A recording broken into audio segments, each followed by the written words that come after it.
Hi, my name is Rebecca, and I'm 41 years old.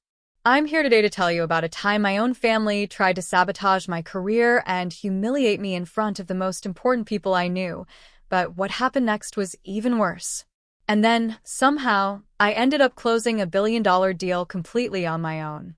It's a story about betrayal, about finding your voice when you feel voiceless, and about learning that sometimes the people who are supposed to lift you up are the ones holding you down. Stay with me, because I want to share the whole raw truth of it. Let me know where you're watching from in the comments below. And if you've ever felt underestimated, excluded, or betrayed by someone close to you, give this video a like. It helps me know I'm not alone, and maybe it helps you feel a little less alone too. And please subscribe if you want to hear more stories about navigating difficult relationships and finding your own strength. My story starts about 3 years ago. At the time, I was working in investment banking, a field that's already pretty cutthroat and one where women, especially, often have to work twice as hard to get half the credit. I'd spent years climbing the ladder, putting in insane hours, sacrificing relationships, sleep, everything, to prove myself. My focus was on large-scale corporate acquisitions, complex deals that involved hundreds of millions, sometimes billions of dollars changing hands. It was stressful, yes, but also exhilarating. I loved the challenge, the intellectual puzzle of putting these massive transactions together. The company I worked for wasn't a huge global giant, but it was well respected in our niche. More importantly, parts of it had deep, complicated ties to my family. My father, bless his soul, had been one of the early partners, and while he was gone now, my older brother, Thomas, was a senior partner, and my mother, bless her soul, still held a significant stake and wielded considerable influence through her connections and her reputation as a society figure. The family connection had opened doors, sure, but it also meant I was under a constant microscope. Every success was attributed to my name, every failure magnified because of it. And worse, within the family structure that permeated the office, I often felt like I was still seen as the little sister, playing dress-up in the adult world. Thomas and I had a complex relationship. Growing up, he was the golden child, effortlessly charming, academically brilliant, naturally athletic. Everything came easy to him, or so it seemed. I was the quieter, more intensely focused one, always feeling like I was slightly in his shadow. This dynamic carried over into the workplace. He was the rainmaker, the one schmoozing clients and commanding boardrooms with his presence. I was the one buried in spreadsheets, crafting the intricate financial models and legal structures that actually made the deals possible. We were supposed to be a team, complementary skills, but it rarely felt like that. Thomas had a way of subtly or not so subtly taking credit for the foundational work I did. He'd present my analysis as his own insights, or introduce me in meetings as my sister, Rebecca. She handles the details while emphasizing his own strategic vision. It stung, but I'd learned to swallow it. This was the family business, after all, and maintaining harmony, or the appearance of it, was paramount in my mother's eyes. Speaking of my mother, she was a force of nature. Elegant, intelligent, but with a laser focus on appearances and social standing. For her, the family name was everything, and that meant projecting an image of success, unity, and traditional gender roles. My intense career focus was something she tolerated, even encouraged up to a point, as long as it didn't interfere with my potential for marriage or becoming a gracious hostess. She'd often make comments about how I worked too hard, how I should find a nice husband and settle down, implying that my career was a temporary phase, a hobby until real life began. This was particularly frustrating because I was genuinely passionate about my work and good at it. The deal I was working on was the biggest of my career, potentially the biggest in the firm's history. It involved the acquisition of a major tech company by one of our long-standing, incredibly wealthy clients. The valuation was soaring past $1 billion, and the negotiations were incredibly delicate. I had been living and breathing this deal for months. I'd built the valuation model from scratch, identified the key risks and opportunities, drafted complex term sheets, and spent weeks in late-night negotiations with the target company's legal and finance teams. Thomas was the lead partner on the client relationship side, the one presenting the overall strategy to the client and the target company board, but the technical heavy lifting, the due diligence deep dive, the nitty-gritty of making the numbers work, that was all me. I knew this deal inside and out, down to the smallest clause in the acquisition agreement. The final stage involved a gala, a swanky, high-profile event designed to bring the key players together in a more relaxed setting before the final documents were signed. The acquiring client, represented by their chief executive and a couple of board members, the target company's executive team, and the senior partners from our firm would all be there. It was meant to be a celebration of progress and a chance to smooth any remaining edges before closing. My mother, of course, saw it as a prime social opportunity and insisted on attending, bringing Thomas and me along. She saw it as presenting a united family front, but I suspected she also wanted to bask in the reflected glow of a potentially landmark deal. I was nervous but excited. This was my chance to meet the client face-to-face, to discuss the details I knew so well, and maybe, just maybe, get some direct recognition for my contribution. I chose my dress carefully, a deep emerald green that I hoped projected quiet confidence. I practiced potential talking points in my head, ready to articulate the value we had created and the secure path to closing. The gala was held in a magnificent ballroom downtown. Chandeliers glittered, waiters circulated with trays of champagne and hors d'oeuvres, and the air hummed with quiet conversations and the soft clinking of glasses. I saw the chief executive of our client's company across the room, surrounded by a small group of people. This was my moment. I squared my shoulders and began to make my way through the crowd, hoping to catch his eye or get an introduction. Just then, my mother intercepted me, linking her arm through mine. "Rebecca, darling, there you are. I want to introduce you to someone." She steered me towards a group that included the chief executive and two of his board members, the exact people I wanted to speak with. Thomas was already there, holding a drink, looking perfectly at ease. My heart pounded with anticipation. "Mr. Davies," my mother began, her voice dripping with charm, addressing the chief executive, "it is so wonderful to see you again. And Mr. Henderson, Mr. Lee, a pleasure," she smiled radiantly. "I wanted you to meet my children.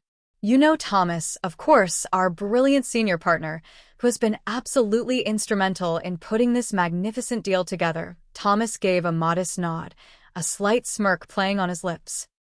Then, my mother turned slightly towards me, still keeping a firm grip on my arm. "And this is my daughter, Rebecca." She paused, and I braced myself, hoping for a mention of my role, the endless hours, the complex models. Instead, she patted my hand patronizingly. "She also works at the firm. She handles, well, she assists Thomas with the paperwork. Keeps things organized, you know." My breath caught in my throat. Assist with the paperwork? Keeps things organized? I had designed the entire financial architecture of the deal. I had been the lead negotiator on key terms. Paperwork? Organize? It felt like a physical blow. My mother, in her desire to elevate Thomas and, by extension, herself through his perceived brilliance, had just reduced my months of tireless, highly skilled work to that of a secretary. I saw a flicker of confusion, maybe even pity, in Mr. Davies' eyes. He was a shrewd businessman. He must have known that a deal of this complexity involved more than just paperwork. Thomas cleared his throat, stepping forward. "Yes, Rebecca is a great help," he said, reinforcing my mother's diminishment. "She's excellent with details. Very thorough. But the vision, the strategy, the heavy lifting on the client side, that's where my focus has been." He effectively cemented the narrative my mother had just created. He was the brains, I was the clerical support. I stood there, frozen, my face burning with humiliation. I wanted to speak up, to say, "Actually, I built the model that justified the valuation. I negotiated the indemnity clauses that saved you millions." But the words wouldn't come. My mother's grip felt like a vice, Thomas's smirk like a knife twist. In that moment, surrounded by the most important professional contacts of my life, I felt utterly stripped of my professional identity, reduced to my mother's daughter who did paperwork. The air felt thick and suffocating. The glittering ballroom, the elegant people, it all blurred into a hazy, painful scene. I wanted to disappear. I wanted to scream. Somehow, I managed a tight, brittle smile. "It was a pleasure meeting you, Mr. Davies," I mumbled, pulling my arm free from my mother's grasp. "Excuse me, I need some air." I turned and almost ran through the crowd, past the smiling faces and hushed conversations, heading for the nearest exit. I ended up on a small balcony, overlooking the city lights. The cool night air did little to calm the heat in my cheeks. Tears welled in my eyes, hot and angry. It wasn't just the humiliation, it was the deep, familiar ache of being unseen, undervalued, and actively undermined by the people who were supposed to be my family. My mother's casual dismissal, Thomas's eager agreement. It wasn't just an oversight. It felt deliberate, a conscious effort to keep me in my place, whatever place they had decided that was. I stood there for a long time, watching the cars crawl by below. The initial shock wore off, replaced by a cold, hard resolve. They had tried to diminish me. They had tried to erase my contribution. But they couldn't erase the fact that I had done the work. I knew the deal inside and out. I was the one with the knowledge, the skills, and the understanding necessary to see it through. And in that moment, a decision solidified within me.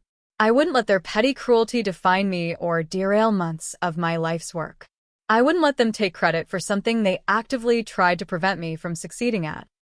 I went back inside, but I didn't rejoin my family.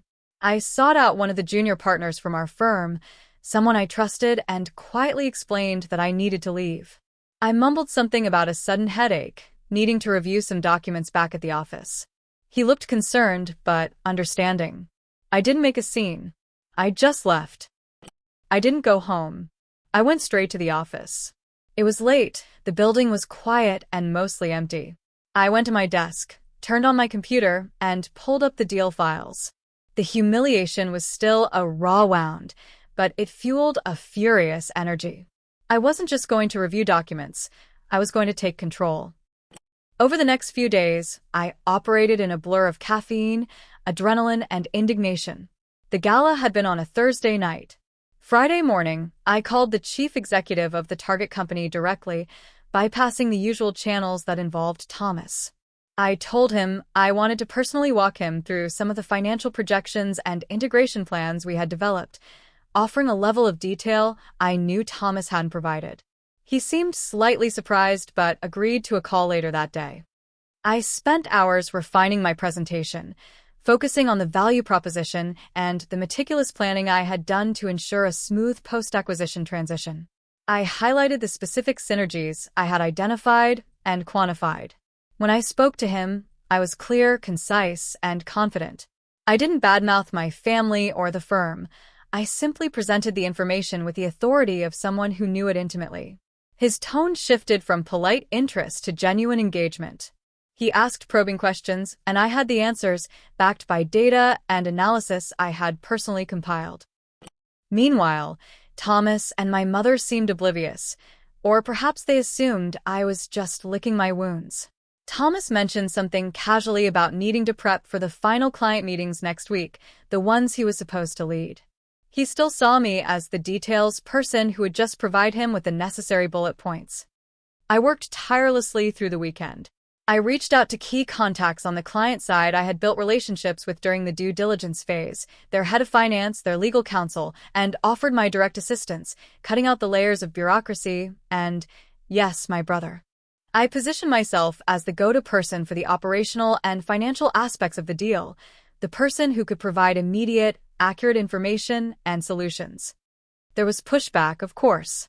Thomas called, wondering why I was talking directly to the client's finance chief. I just said I was clarifying some technical points to ensure a smooth closing. My mother called, asking why I wasn't returning her calls promptly, reminding me I had social obligations. I told her I was swamped with work. They didn't understand the shift that had occurred within me. They still saw the girl they could condescend to. The pivotal moment came on Monday. The final negotiation session was scheduled for Tuesday morning. Thomas was planning to fly out that afternoon to meet with the client team. Late Monday morning, I got a call from the chief executive of our client's company. Rebecca, he said, his voice serious, we've been very impressed with your direct input over the past few days.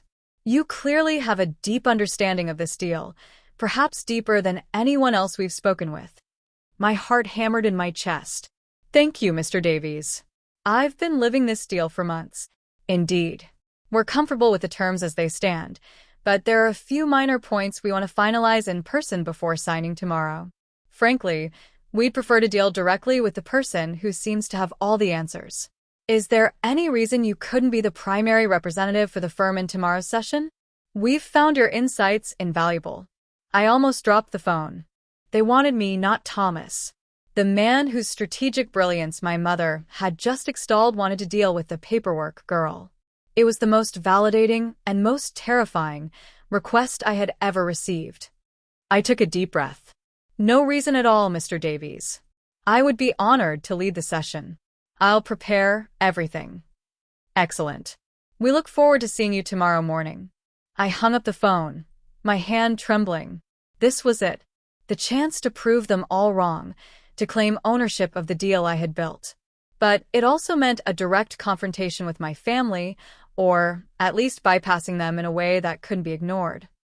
I knew I couldn't just show up to the final negotiation without anyone at the firm knowing. I called the managing partner, a woman named Eleanor, who was not part of the family structure and whom I respected greatly.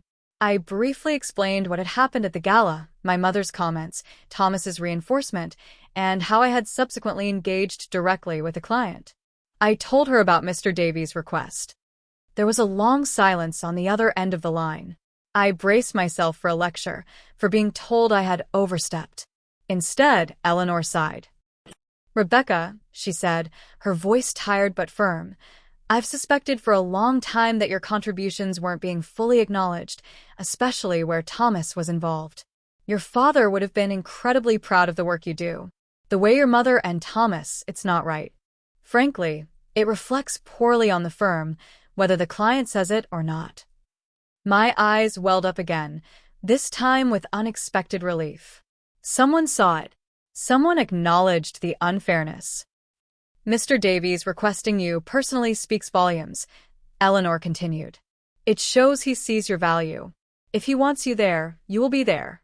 I'll handle Thomas and your mother. You focus on closing this deal. With Eleanor's backing, I felt a surge of power I hadn't known I possessed. She handled the internal fallout.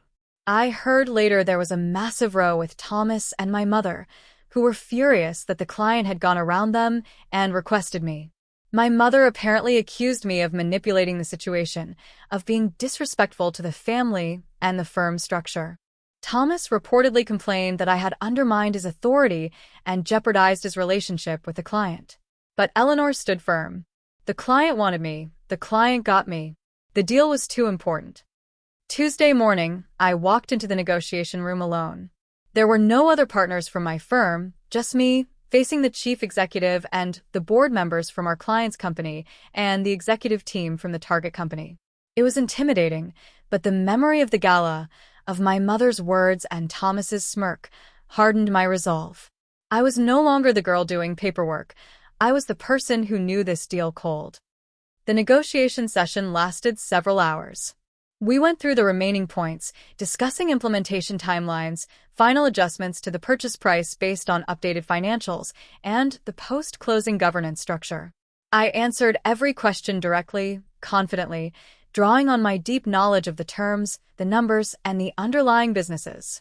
There were moments of tension, points where either side could have walked away, but I stayed calm, focused on finding solutions, on bridging the gaps. I wasn't trying to prove anything to my family. I was proving it to myself and to the sophisticated business people across the table. I could see their respect growing with each informed response I gave, with each insightful question I asked. They weren't just talking to Rebecca, who handles the details. They were talking to a competent, knowledgeable professional who is clearly in command of the transaction. Finally, after what felt like an eternity, we reached an agreement. The chief executive of our client's company extended his hand across the table. Rebecca, he said, smiling genuinely this time, you are outstanding. This was a tough negotiation, but you navigated it with grace and expertise. Thank you. My throat tightened with emotion. Thank you, Mr. Davies, I managed to say, shaking his hand. It was a privilege working with you. The documents were signed later that afternoon. The billion-dollar deal was closed. I sent a brief email to Eleanor, letting her know it was done. She replied immediately, "Congratulations, Rebecca. You earned this." The news spread like wildfire through the firm.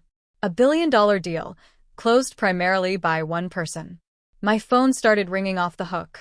Colleagues I barely knew were calling to congratulate me.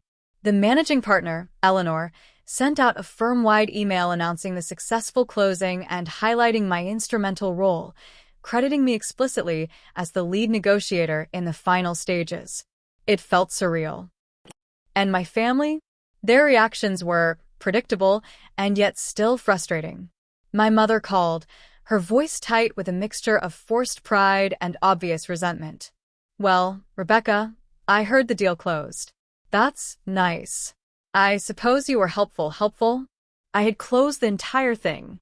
She couldn't bring herself to acknowledge the magnitude of what I had done, or her own role in trying to prevent it. Her pride was still tied to Thomas being the star. Thomas was worse. He didn't call immediately. When he finally did, days later, he was cold and distant. He talked about how his groundwork had made it possible for me to close it, how I had overstepped by going directly to the client, how I had damaged his relationship with Mr. Davies, which was ironic, since Mr. Davies clearly preferred dealing with me. He didn't congratulate me. He criticized me.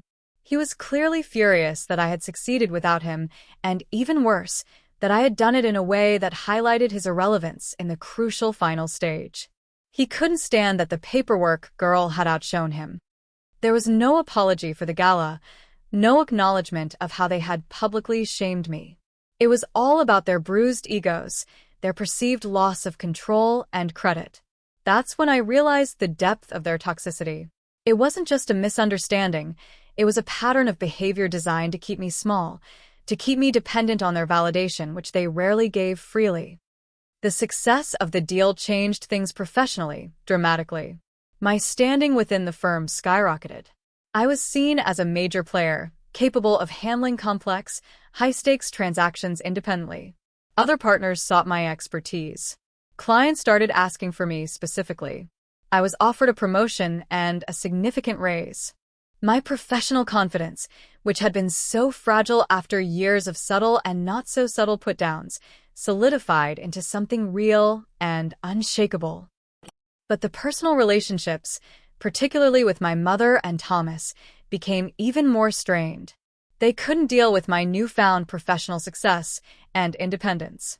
My mother doubled down on her passive-aggressive comments about my lifestyle, my single status, implying that all this career success was somehow a failure because I wasn't following her script for a woman's life.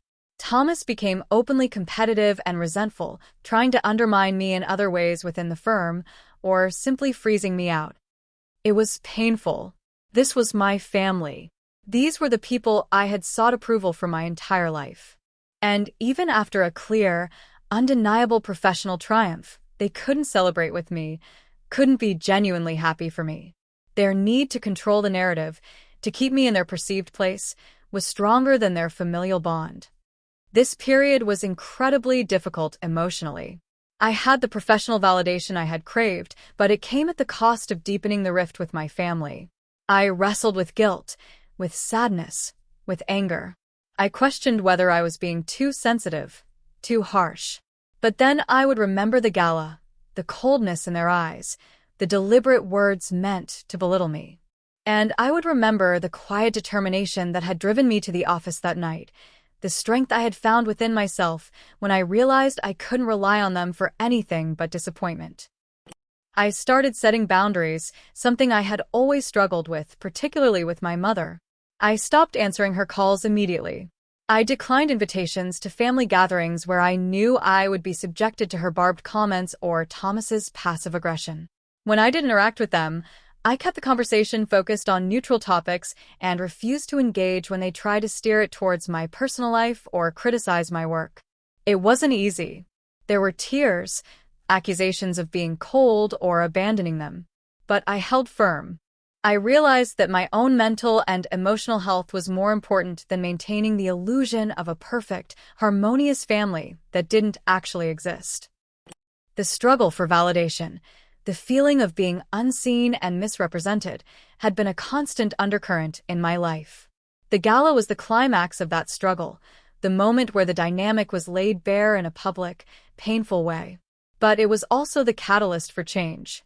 The act of closing that deal solo wasn't just a professional achievement. It was an act of defiance, a declaration of independence.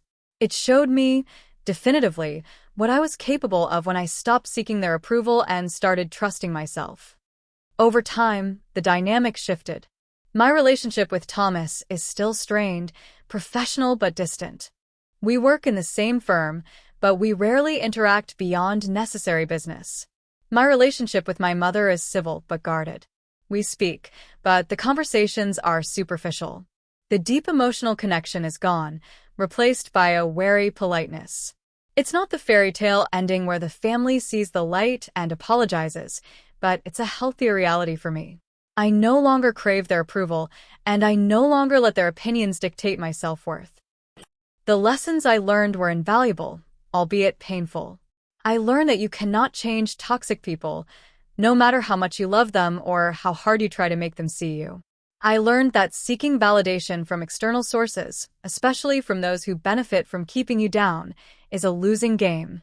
True validation comes from within, from recognizing your own capabilities, your own worth, and your own truth. I learned the power of boundaries, and that setting them isn't selfish, it's self-preservation. That billion-dollar deal wasn't just a professional milestone. It was my declaration of independence. It was the moment I stopped being the girl doing paperwork and became Rebecca, the woman who trusted herself enough to walk into a room alone and close the biggest deal of her life, not because she had to prove something to her family, but because she finally understood what she was capable of. The humiliation was the spark, but the fire was always within me. I just needed something to finally ignite it. Thank you for listening to my story. It's not easy to share something so personal, but I hope it resonates with someone else out there who is struggling with similar family dynamics or feeling undervalued. If you have your own experiences about standing up to family members or finding your worth despite opposition, please share them in the comments below. It helps build a community of support. If this story resonated with you, please hit that like button. And don't forget to subscribe for more stories about navigating difficult relationships and finding your strength. Remember to speak your truth, even when your voice shakes.